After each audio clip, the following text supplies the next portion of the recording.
નમસ્કાર મિત્રો. આજે આપણે ધોરણ 12 કોમર્સમાં એકાઉન્ટની અંદર ચેપ્ટર 6 ભાગીદારની નિવૃત્તિ કે મૃત્યુની ચર્ચા કરીએ છીએ. આ ચેપ્ટરનું બોર્ડની અંદર વેઇટેજ 9 માર્કનું છે. 1 માર્કનો વિકલ્પ અને 8 માર્કનો દાખલો બોર્ડની અંદર પૂછાય છે. તો ભાગીદારની નિવૃત્તિના સંજોગો, સર્ક્યુમસ્ટન્સીસ ઓફ રિટાયરમેન્ટ ઓફ પાર્ટનર. તો ભારતીય ભાગીદારી કાયદા 1932 મુજબ કોઈ પણ ભાગીદાર નિવૃત્ત થઈ શકે છે, પણ એ નિવૃત્તિના સંજોગો કયા હોઈ શકે એની ચર્ચા કરીએ. તો પહેલું છે ભારતીય ભાગીદારી ધારા અનુસાર.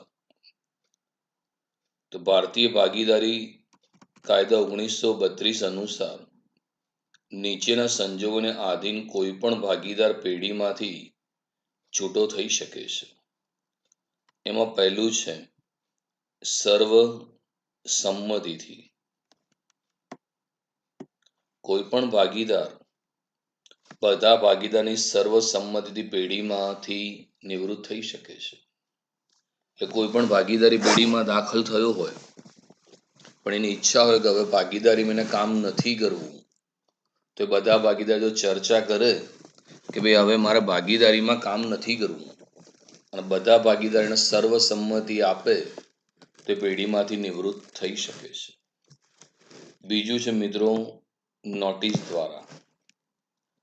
ભાગીદાર તેની પેઢીના અન્ય ભાગીદારોને નિવૃત્ત થવાના તેના ઈરાદાની લેખિત નોટિસ આપી પેઢીમાંથી છૂટા થવાનો અધિકાર ધરાવે છે. તો કોઈ ભાગીદારને મિત્રો પેઢીમાંથી છૂટા થવું છે, તો એ અન્ય ભાગીદારને લેખિતમાં નોટિસ આપે કે ભાઈ આ તારીખથી હું પેઢીમાં કામ કરવા તૈયાર નથી, અને બાકીના ભાગીદારો એ નોટિસનો સ્વીકાર કરે તો એને પેઢીમાંથી નિવૃત્ત કરી શકાય છે. ત્રીજું છે કરાર દ્વારા. ભાગીદારી કરારની શરતો અનુસાર પણ ભાગીદાર નિવૃત્ત થઈ શકે છે. તો ઘણી વખત મિત્રો ભાગીદારીની અંદર જોડાયો હોય તો કરાર કર્યો હોય કે ભાઈ 1 વર્ષ માટેનો ભાગીદાર, કે ભાઈ 2 વર્ષ માટેનો ભાગીદાર, કે 3 વર્ષનો, કે કોઈ ભાગીદારી મુદતી હોઈ શકે, અને એ કરાર પૂરો થઈ જાય.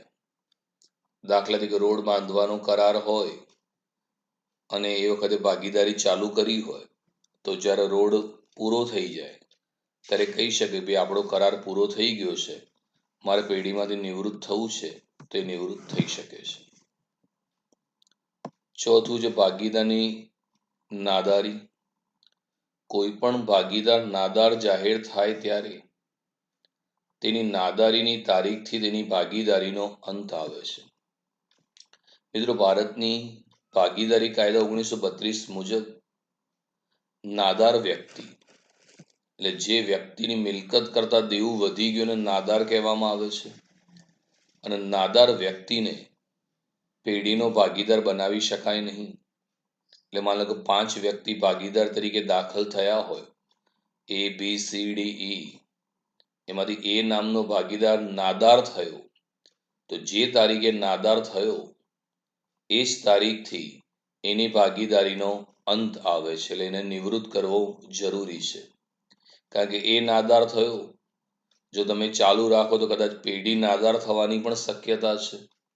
તો નાદાર વ્યક્તિને ભાગીદાર તરીકે રાખી શકાય નહીં. પાંચમું છે ભાગીદારનું મૃત્યુ થવાથી. તો ભાગીદારના મૃત્યુને કારણે આપોઆપ તેની ભાગીદારીનો અંત આવે છે. તો મિત્રો જીવંત વ્યક્તિ હોય એને જ પેઢીમાં ભાગીદાર તરીકે દાખલ કરી શકાય.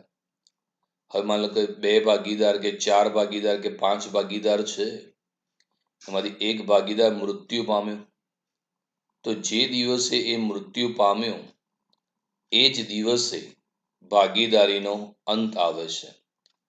કારણ કે કાયદા મુજબ મૃત્યુ પામેલી વ્યક્તિ નાદાર વ્યક્તિ કે અસ્થિર મગજની વ્યક્તિને પેઢીના ભાગીદાર તરીકે રાખી શકાતી નથી. છઠ્ઠું છે અન્ય ભાગીદારો દ્વારા છૂટો કરવામાં આવે. ભાગીદારી કરારમાં જોગવાઈને આધીન કોઈ ચાલુ ભાગીદારને અન્ય ભાગીદારો કરારની જોગવાઈ અનુસાર છૂટો કરી શકે છે.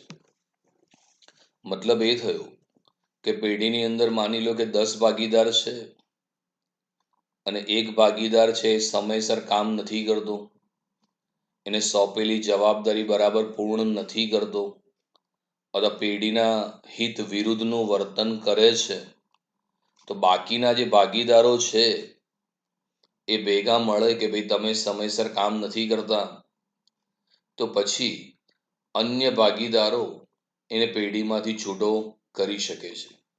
હા, પણ એના માટે એ લોકોએ જ્યારે ભાગીદારી કરારપત્ર કર્યો હોય તો એમાં જોગવાઈ હોય તો એ જોગવાઈને આધીન એ ભાગીદારી પેઢીમાંથી એને છૂટો કરી શકે છે. પણ છૂટો કરતી વખતે એને જે મૂડી રોકી હોય, એનો નફામાં જે હિસ્સો હોય, એ રકમ એને ચૂકવીને જ તમે પેઢીમાંથી છૂટો કરી શકો છો. બીજું છે ભાગીદારના અંગત કારણોસર સ્વૈચ્છિક નિવૃત્તિ.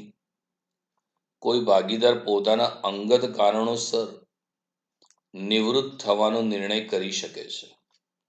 સક્રિય ભાગીદારે જાહેર નોટિસ દ્વારા તેની નિવૃત્તિ અંગેની જાહેરાત કરવી ફરજિયાત છે. નહીતર તેની નિવૃત્તિ પછીની પ્રવૃત્તિ દ્વારા ઉપસ્થિત થતી ત્રાહિત પક્ષ પ્રત્યેની જવાબદારી માટે તે જવાબદાર બને છે. તો ભાગીદારીની નિવૃત્તિ બે રીતે થઈ શકે. એક ભારતીય ભાગીદારી ધારા અનુસાર જોયું, બીજું ભાગીદારના અંગત કારણોસર. કોઈ ભાગીદાર છે એનું અંગત એવું કોઈ કારણ હોય કે એને પેઢીમાં કામ નથી કરવું, અથવા કોઈ ભાગીદારનું સ્વાસ્થ્ય સારું ના રહેતું હોય, બીમાર રહેતો હોય, અથવા સારી રીતે અશક્ત કે અપંગ બની ગયો હોય ને કામ ન કરી શકતો હોય, તો એ પોતાનું અંગત કારણ પર્સનલ રીઝન આપીને પેઢીમાંથી નિવૃત્ત થવાનો નિર્ણય કરી શકે છે. પરંતુ જો એ સક્રિય ભાગીદાર હોય, એક્ટિવ પાર્ટનર, તો એને લેખિતમાં નોટિસ આપવી પડે અને લેખિતમાં નોટિસ આપીને એ છૂટો થઈ શકે છે. જો લેખિત નોટિસ આપીને છૂટો ના થાય તો પછી એની નિવૃત્તિ પછીની પ્રવૃત્તિમાં માની લો કે પેઢીનું દેવું વધી જાય તો દેવું ચૂકવવા માટે પણ એને જવાબદાર ગણી શકાય. તો એવા સંજોગોમાં એને લેખિત નોટિસ આપીને છૂટા થવું એ હિતાવહ છે. હવે છે મહત્વની હિસાબી બાબતો અને તેની અસરો. તો ભાગીદારીની અંદર કઈ હિસાબી અસરો છે એની આપણે ચર્ચા કરીએ છીએ.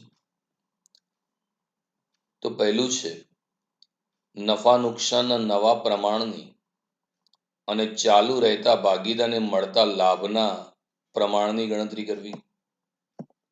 તો જ્યારે ભાગીદારી પેઢીમાં કોઈ એક ભાગીદાર નિવૃત્ત થાય તો બાકીના ભાગીદારનું નવું નફા નુકસાનનું પ્રમાણ શોધવું જરૂરી છે. કારણ કે જે ભાગીદાર નિવૃત્ત થયો એનો હિસ્સો ખાલી પડશે તો નિવૃત્ત થતા ભાગીદારનો બાકીનો હિસ્સો બાકીના ભાગીદારોના લાભના પ્રમાણમાં વહેંચશે. લાભનું પ્રમાણ બરાબર નવું પ્રમાણ માઇનસ જૂનું પ્રમાણ. ભાગીદારી પ્રવેશમાં નવો ભાગીદાર આવે ત્યારે જૂના ભાગીદાર ત્યાગ કરે તો ત્યાગ શોધવો પડે. અહીંયા ઉલટું થશે, એક ભાગીદાર નિવૃત્ત થશે તો એનો હિસ્સો ખાલી પડશે, તો બાકીના ભાગીદારનો લાભ કેટલો થયો એની ગણતરી કરવી પડશે. પાઘડીની રકમ નક્કી કરવી અને તેની જરૂરી હિસાબી અસરો આપવી.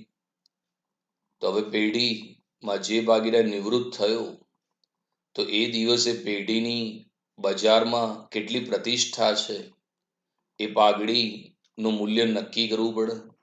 અને જે નિવૃત્ત થતો ભાગીદાર છે એને એના હિસ્સાની પાઘડી બાકીના જે ભાગીદારો છે એ લાભના પ્રમાણમાં આપશે.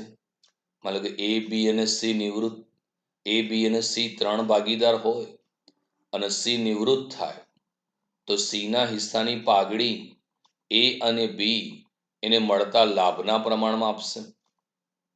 ત્રીજું છે મિલકતોનું પુનઃમૂલ્યાંકન અને જવાબદારીઓની પુનઃ આંકણી કરવી. હવે જ્યારે કોઈ ભાગીદાર નિવૃત્ત થયો ત્યારે ભાગીદારીનો અંત આવશે.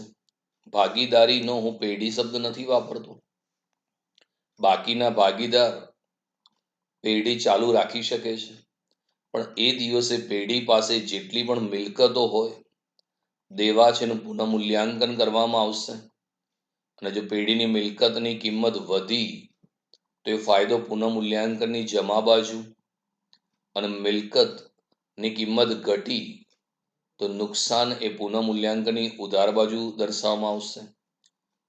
ચોથું છે એકત્રિત થયેલ અનામતો અને નહીં વહેંચાયેલ નફા નુકસાનની બાકીની વહેંચણી કરવી. ભાગીદાર નિવૃત્ત થયો ત્યારે પેઢી પાસે કોઈ સામાન્ય અનામત હોય, નફા નુકસાન ખાતાની જમા બાકી કે ઉધાર બાકી હોય, કારીગર અકસ્માત વળતર ભંડોળ હોય, રોકાણ વધઘટ ભંડોળ હોય, તો એ બધા જે ભાગીદારો છે એને નફા નુકસાનના પ્રમાણમાં વહેંચી આપવામાં આવશે. પાંચમું છે નિવૃત્ત થતા કે મૃત્યુ પામનાર ભાગીદારને ચૂકવવા પાત્ર રકમ નક્કી કરવી. હવે જે ભાગીદાર નિવૃત્ત થાય છે તો પેઢીએ પુનઃમૂલ્યાંકન ખાતું, ભાગીદારના મૂડી ખાતા બનાવવા પડે. એની અંદર જે નિવૃત્ત ભાગીદાર છે એની મૂડી કેટલી હતી, એને નફામાં કેટલો હિસ્સો છે, અનામત કેટલી છે, એને કેટલી પાઘડીની રકમ મળી, એને આધારે ચૂકવવા પાત્ર રકમ નક્કી થશે. અને છેલ્લું છે નિવૃત્ત થતા કે મૃત્યુ પામનાર ભાગીદારને તેની લેણી રકમની ચૂકવણી કરવી. હવે જે ભાગીદાર નિવૃત્ત થયો કે મૃત્યુ પામ્યો એની લેણી રકમ નક્કી થશે કે ભાઈ એની મૂડી આટલી હતી, વત્તા એનું અનામત આટલું છે, વત્તા એનો નફો આટલો, વત્તા એની પાઘડી આટલી છે. તો એની આધારે એની લેણી રકમ નક્કી થશે અને એની ચૂકવણી થશે. નિવૃત્ત થતા ભાગીદારની ચૂકવણી બે રીતે થઈ શકે. જો પેઢી પાસે રોકડ શિલ્લક પૂરતી હોય તો પેઢી રોકડા પૈસા આપીને એની લેણી રકમ ચૂકવી શકે. પણ જો પેઢી પાસે પૂરતી રોકડ ના હોય તો એની જે લેણી રકમ છે એ પેઢીમાં લોન તરીકે રાખવામાં આવશે. એ પૈસાને લોન તરીકે પેઢીમાં રહેશે અને પેઢી જોડે જેમ જેમ રોકડ શિલ્લક આવશે તેમ તેમ પેઢી એને લોનની ચૂકવણી કરી શકશે. જો રોકડ શિલ્લક પૂરતી હોય તો રોકડા આપીને હિસાબ કરી દેવાનો, અને જો રોકડ શિલ્લક ના હોય તો એની લેણી રકમ પેઢીમાં લોન રાખવાની, અને જ્યારે પૂરતી રોકડ આવી જાય ત્યારે તમે લોનની સમયસર ચૂકવણી કરી શકો છો.